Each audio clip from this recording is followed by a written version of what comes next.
Master the passive voice, transforming active questions to passive. Hello, English learners. Welcome back to another exciting lesson.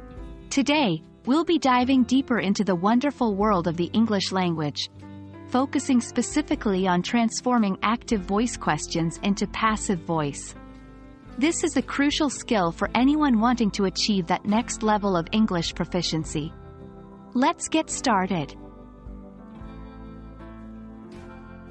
Before we dive into the transformation process, let's refresh our knowledge on what passive voice is. In English, when the subject of the sentence is the receiver of the action, we say that the sentence is in the passive voice. The verb in a passive sentence is always in a form of be, followed by the past participle. For example, in the sentence, "The letter was written by John," the letter is the subject receiving the action, so the sentence is in the passive voice. Now that we understand the basic structure of the passive voice, let's tackle how to convert active voice questions to passive voice. Remember, in an active voice question, the subject performs the action. In a passive voice question, the subject is acted upon. For instance, an active voice question might be, "Who wrote the letter?"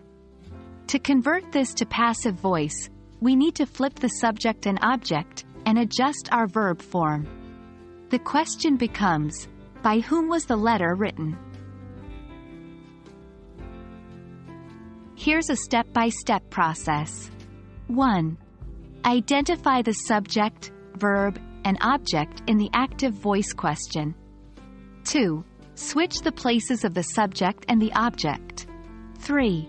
Change the verb to passive form, which is a form of be plus past participle.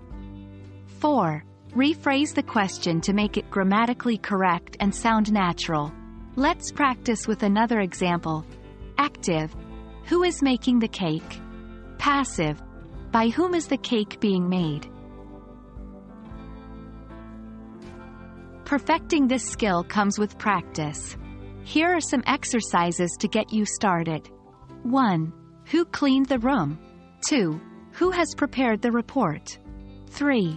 Who will drive the car? Try to convert these active voice questions to passive voice on your own. And that's a wrap on transforming active voice questions into passive voice.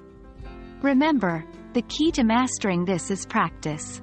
Keep working on the exercises until you feel confident. Thank you for joining me today. I hope you found this lesson useful. Stay tuned for more lessons to help you master the English language. Happy learning!